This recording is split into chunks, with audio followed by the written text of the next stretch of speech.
most inefficient stroke of them all. So excelling in this event requires textbook technique. Unlike other swimming styles, where the vast majority of propulsion comes from the upper body, in the breaststroke, up to 80% of the propulsion comes from the legs. Elite swimmers like Rebecca generate about 100 pounds of force in each kick. As her body pushes forward, Rebecca experiences resist to help overcome this drag. Rebecca maintains her body in a horizontal position, compresses the frontal cross-section of her body to roughly 100 square inches to pierce through the water. The key elements of the preliminary movements are arms extended above head, hand over hand, legs extended, and feet plantar flexed. The key elements of the backswing or recovery movements are flex elbows, bring arms towards the mid-sagittal plane of the body, palms supinated, and begin to flex knees. The key elements of the force-producing movements are abduct the lower legs, then adduct them, flex the elbows, abduct arms, adduct while extending arms above head. The key elements of the critical instant are arms extended above head, legs extended, and gliding through the water from the force you just expelled.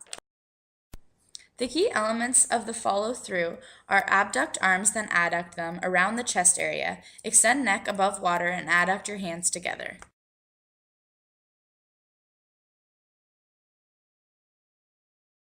Tasha uses the 5 phases of skill by starting with the preliminary movements of the streamline with her arms and legs extended.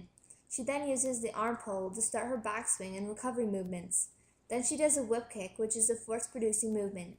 In the critical instant, she is gliding through the water from the force produced by the whip kick.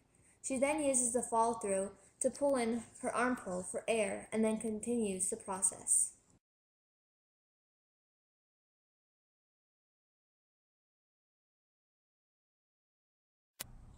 Ashley is new to the breaststroke, and because of this, she is not using the proper technique. Within the 5 phases of skill, she does her backswing and force-producing movements at the same time, which generates little power for her propulsion. Ashley has no critical instant because she doesn't glide through the water or come up for air.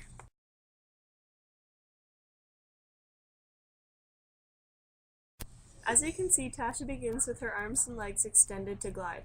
Tasha performs her backswing or arm pull prior to her force-producing movement of the whip kick. This produces more propulsion for her glide. This provides Tasha the ability to perform her follow-through and come up for air.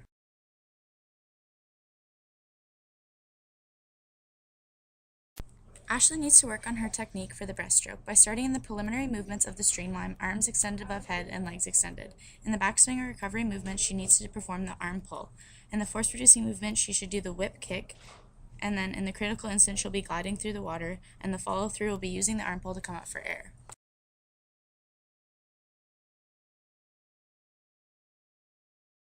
Out of the 7 principles of biomechanic analysis, our skill uses principle 2, 3, and 5, which is maximum effort, maximum velocity, and movement. Our skill uses principle number 2, which is maximum effort, the use of all possible joint movements. The breaststroke uses the hip, the knee, and the ankle, which are all incorporated.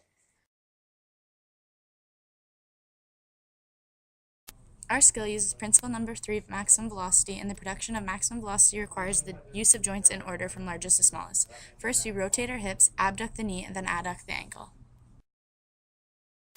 Principle number 5, linear movement, is seen through the breaststroke as it usually occurs in the direction opposite that of the force applied. In the breaststroke, the force-producing movement, the whip kick, is when the body propels through the friction of the water.